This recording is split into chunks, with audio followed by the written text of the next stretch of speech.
Forza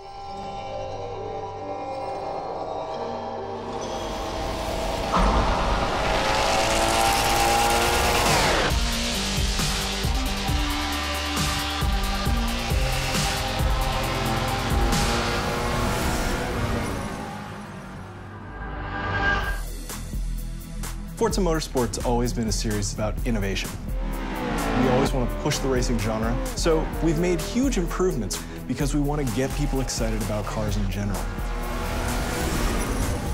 The Alps is the ultimate driving road because it's set in a beautiful location and the ribbon has been hand-tuned over months of testing to make sure that it's just the right balance of speed, challenge, fun, in a wide variety of cars for a wide variety of players. Because we're a virtual game, nobody's gonna get hurt. Since we're not concerned about driver safety, we can go to these epic places like the Bernese Alps and build basically the world's best driving roads, and we have total creative freedom. We actually looked at 15, 30 different locales, and the Alps is just the most epic.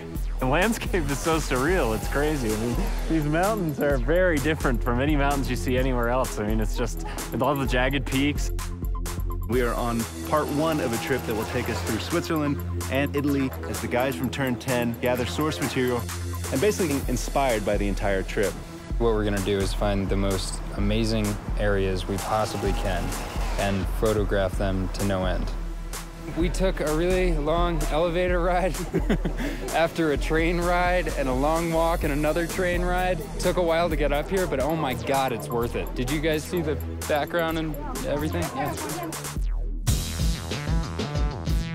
So right now we're at the Grindelwald region of Switzerland, and we're taking reference photos. We mount a camera to a tripod on a panorama head. The panorama head enables us to take pictures in different increments and multiple exposures.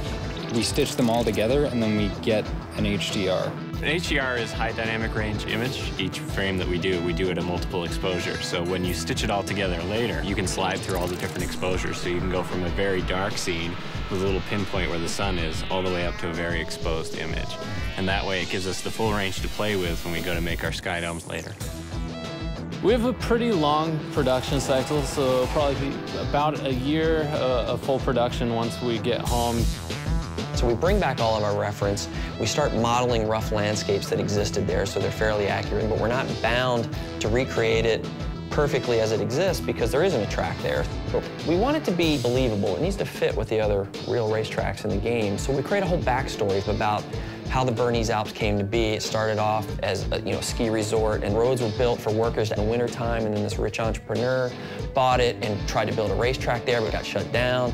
So by creating this rich backstory, everything is there for a reason. It's believable. Fictional tracks are a chance for us to really showcase some of the graphical tech that we have in our game.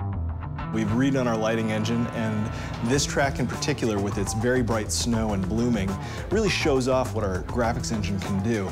The television can only represent basically one order of magnitude of brightness, from 0 to 255, black to white, whereas the human eye in the real world can see, I think, 7 orders of magnitude of brightness, and in the real world there exists far beyond that. The sun is infinitely brighter than a white piece of paper, but on a television screen they look the same.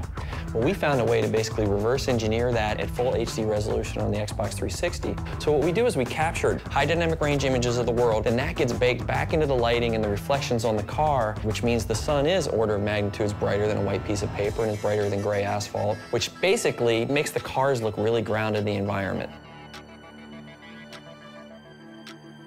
We've traveled thousands of miles, we worked thousands of hours, and here it is, the Bernese Alps track in Forza 4.